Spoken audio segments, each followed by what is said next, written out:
नमस्कार दोस्तों, आप सभी का एक नए वीडियो पे स्वागत करते हैं। जी हाँ दोस्तों, आज बात करने वाले बंशीधर चौधरी के बारे में। जी हाँ दोस्तों, जो मगही इंडस्ट्री का उसका गाना आता है। जी हाँ दोस्तों, गाने का नाम था ए मौगी हमरा जिए ना देतोगे। जी हाँ दोस्तों, इस गाने को महज 2 घंटा पहले रिलीज किया गया था BNS मैथिली यूट्यूब चैनल से, जहाँ पे 1 लाख से भी अधिक लोग इसे सब्सक्राइब करते हैं। जी हाँ दोस्तों, आज इसी गाने के बारे में बात करेंगे, जो कि ये न्यू ईयर का नहीं बल्कि ये अभी जो धान उन कटता है अपने बिहार में, उस सब चीज़ों पे ये वीडियो बना हुआ है। जी हाँ दोस्तों, आप लोग को बता देना चाहेंगे, गाने का नाम है ए मौगी हमरा जिए ना देता हो। जी हाँ दोस्तों, इसमें बात करते हैं, सिंगर भी है इसमें बंशीधर चौधरी, और फैक्ट में रितु चौहान बंशीधर चौधरी। जी हाँ दोस्तों, इस गाने को लिखने वाले रहते हैं मुनीलाल प्यारे।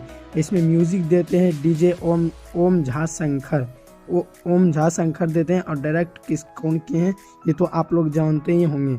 जी हाँ दोस्तों, इसमें पब्लिसिटी डिज़ाइन आर्या राज है।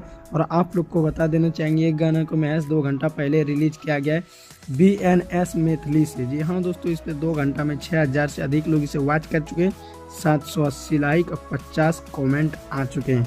जी हाँ दोस्तों, आप लोग को बता देना चाहेंगे, अगर आप लोग नहीं सुने इस गाने को तो आप लोग जाइए BNS मैथिली यूट्यूब चैनल पे बंशीधर चौधरी का इस गाने को ढेर सारा प्यार सपोर्ट दीजिए, और हमारे चैनल को भी सब्सक्राइब कर लीजिएगा। धन्यवाद।